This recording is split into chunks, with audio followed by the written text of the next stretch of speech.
Hey church, it's Wednesday, time again for our 5-minute follow-up. In this past Sunday, I mentioned briefly that faith is a key element in moving from being a fan of Jesus, cheering from the sidelines, to being a follower of Jesus. And it's a difficult leap to make because we can't know for certain what we'd like to know.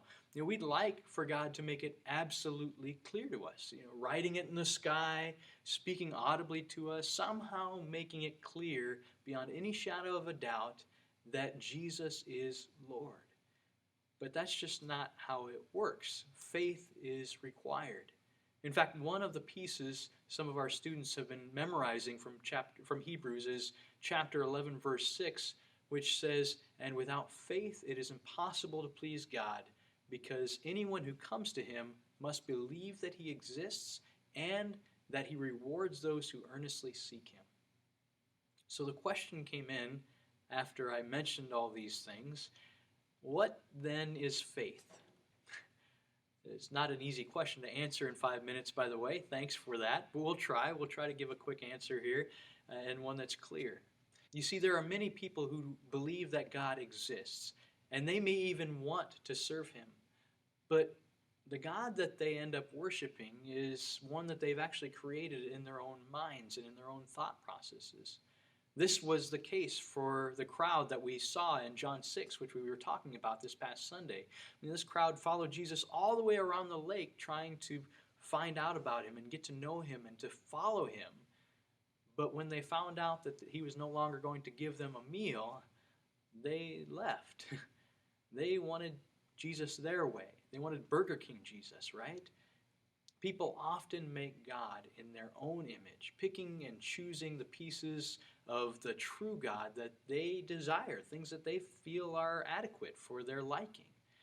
For instance, they may believe that God is love, but instead of asking God, who they just acknowledged is literally love, instead of asking him what love is, they base their idea of love on the frame that they've learned from their own experiences in life, or even from fictional portrayals of what love is like in TV and in the movies. Believing in a God of our own making is a hollow and empty faith. It's never going to satisfy. It won't bring truth into our lives. We may as well forget about God at that point and just try to do good on our own if that's what we're doing.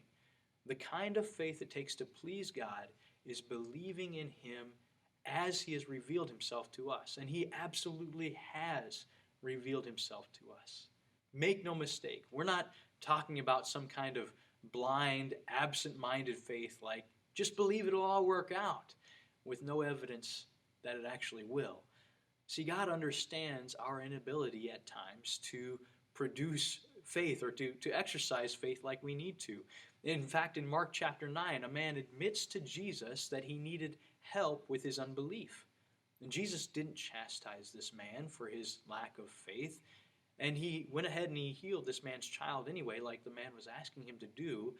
Jesus honored this man's desire to grow in faith because the man demonstrated that Jesus was the object of his faith, even if that faith needed a little bit of help. And that is the foundation for the kind of faith we're talking about. God has given us countless evidences of his existence and of his character in Scripture, in history, in nature, even in our own experiences in life. Jesus has fulfilled every prophecy necessary to validate that he is the Son of God. And almost every serious historian believes that Jesus was a real person who walked this earth and was killed on a cross, even if they doubt the resurrection.